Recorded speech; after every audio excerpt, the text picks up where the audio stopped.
Hello bladesmiths, today I'm going to be showing you how to forge a Bowie knife out of a farrier's rasp.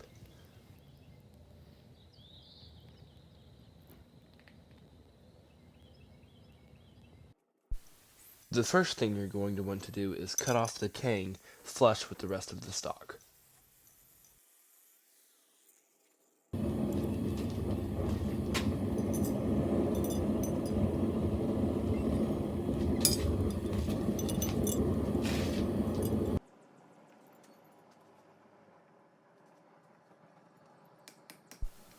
When you first begin to forge, you're going to want to forge out the tip of the blade, making sure not to make any cold shuts.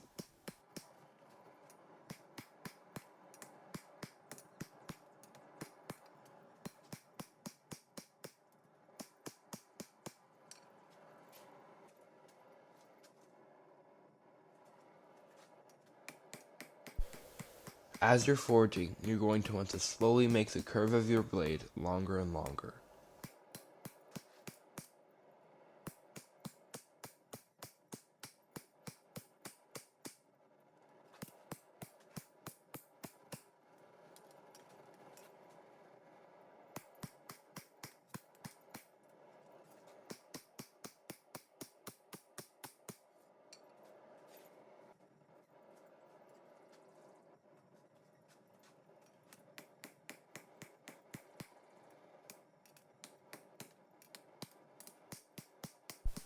A good default light for your metal when forging is a dual yellow heat. It is a good idea to do it indoors so you can see your metal better, but I am doing it in the sunlight so you can't really see it in the video.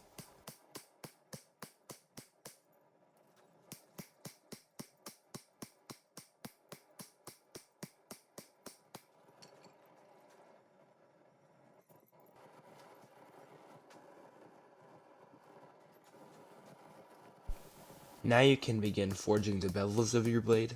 Do not bring them all the way down because you are going to want to be shaping your handle, so just do the top part for now.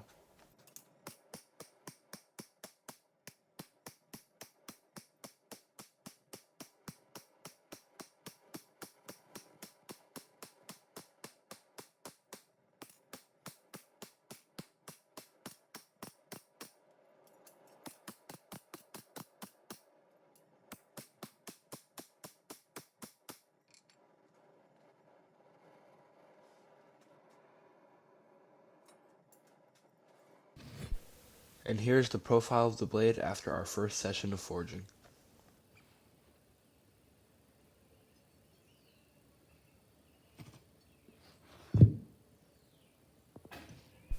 I'm going to be cutting out the profile of my handle.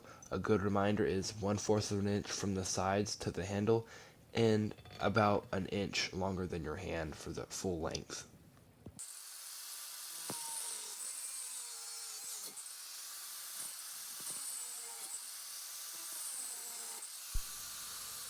As you can see, I had a difficult time cutting out my handle.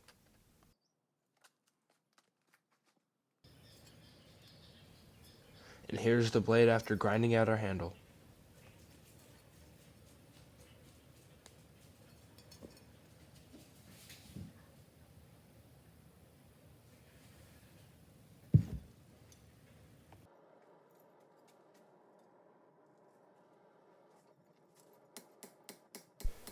Now I'm going to be forging down all the notches from the rasp so that we have a good smooth blade profile.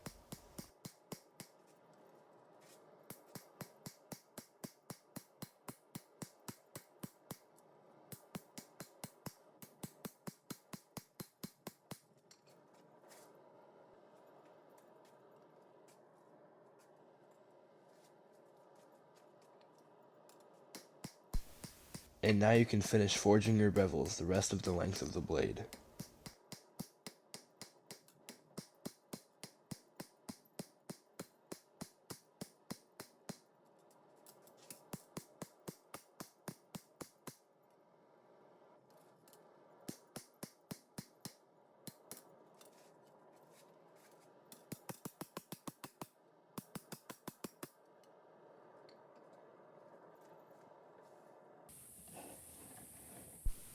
And here's the blade after forging.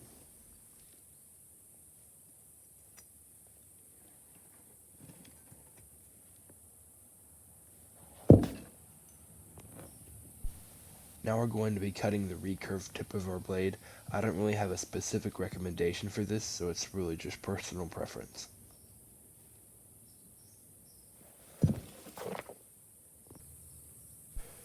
Now with an angle grinder, we're going to be cutting the blade so that it drops from the spine to the tip of the blade.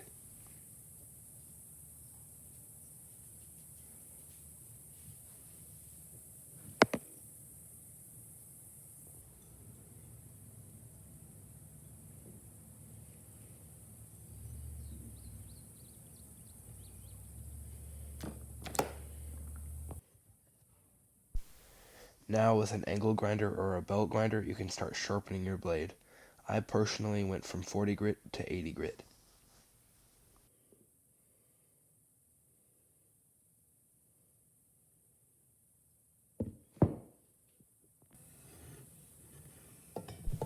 Now we're going to be cutting out our handles. For this, I'm going to be using an old axe handle.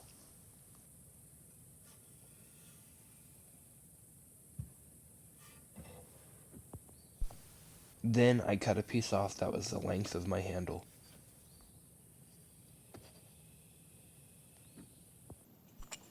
Then I cut the rasp lengthwise.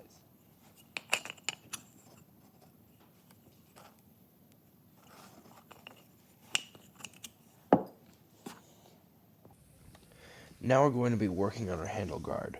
For this, I used an old piece of square stock that I found. You're going to want to be marking it in the middle, the length of the tang of your blade.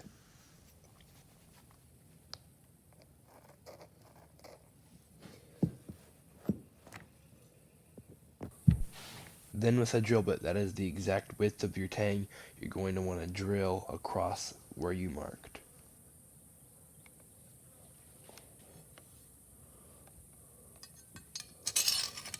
Trust me, this is easier said than done.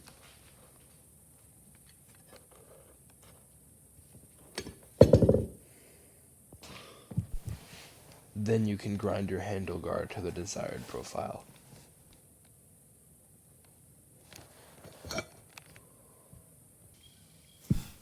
Next, we're going to round off the recurve point of our blade just to make it look better.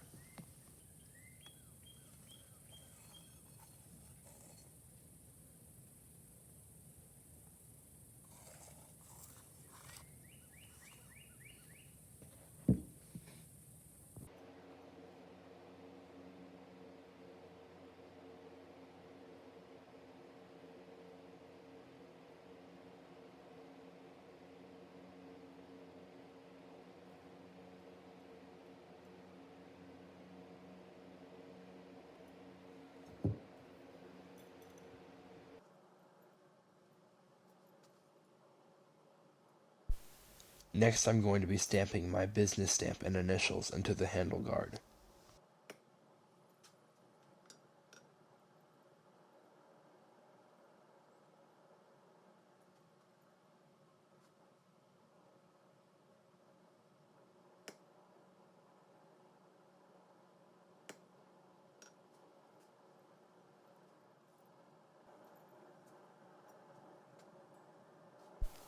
Next, we're going to be quenching the blade. For me, I didn't have my burners turned on all the way, so I was just slowly going back and forth in the forge to evenly distribute the heat.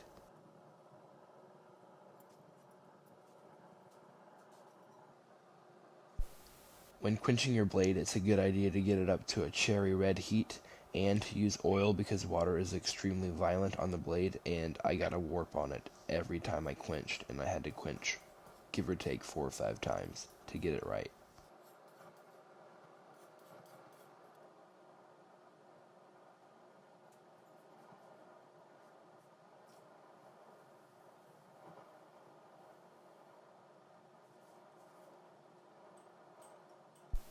And on my last quench, I still got a warp, but it wasn't nearly as bad as the others, so I just decided to call it good.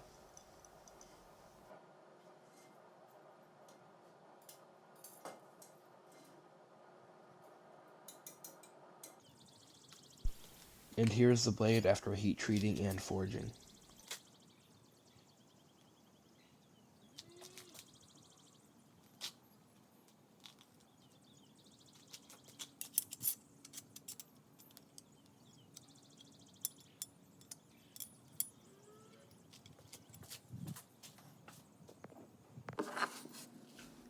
Next, we're going to want to super glue our scales together just so we only have to drill once.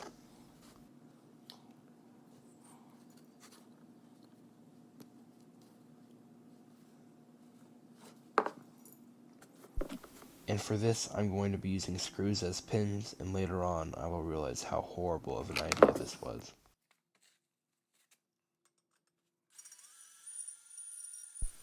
And now we're going to be drilling the holes for our screws, and I just got a drill bit that was remotely the same size as the screws. Again, I will reap what I sow. Then I drilled my holes through my scales, using the holes that were already in my tang.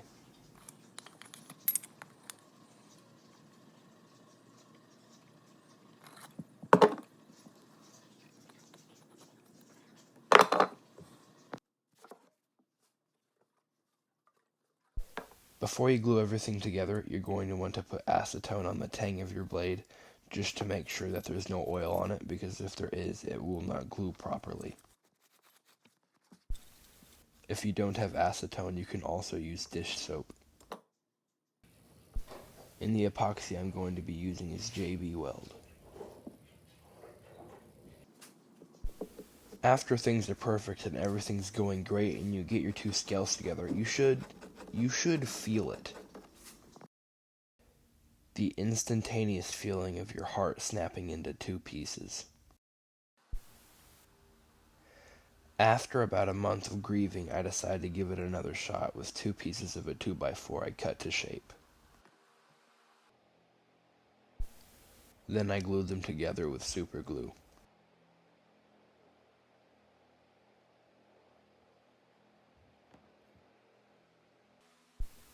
Then glue them lengthwise to your tang.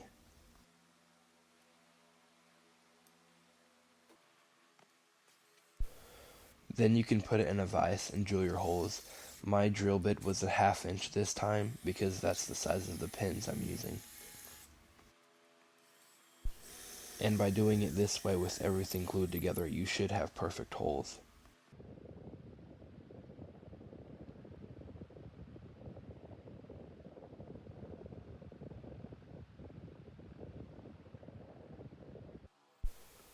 This is some 1/4 inch stainless steel rod that I bought at Outwoods for a few bucks that I'm going to use as pins. Then I coated the tang in acetone again. I didn't show up, but I used JB Weld again for the epoxy, but once you get everything together, you should have something like this. Then I grinded everything down to the desired shape that would fit my hand. I did have a little bit of a divot when I grinded down, so I just filled it in with some sawdust and super glue. That's a trick I learned from an old bowsmith. Now I'm going to char the handle with a propane torch and try not to burn my house down.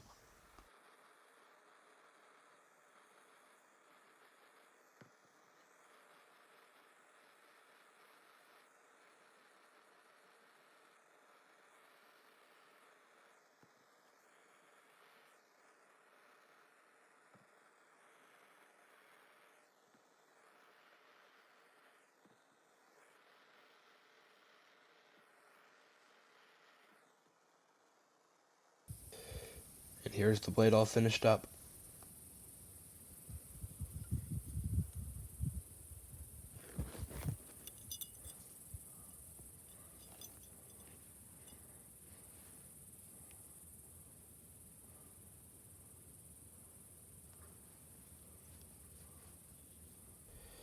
And I do apologize for my amazing recording skills. Now I'm going to test the blade on some old wood plank that I found.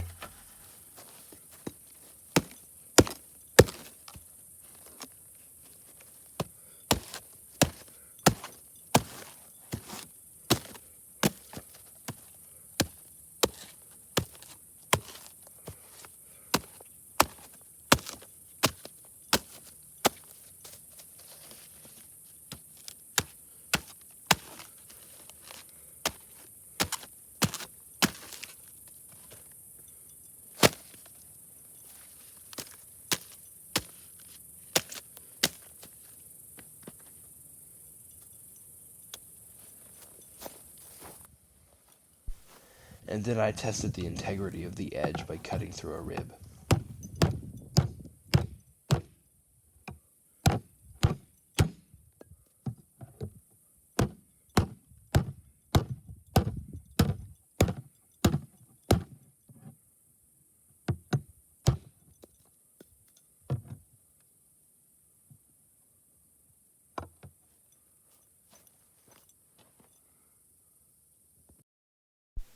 Thank you guys for watching this video. It took me a really long time to make, but I learned a lot and I really enjoyed making this knife.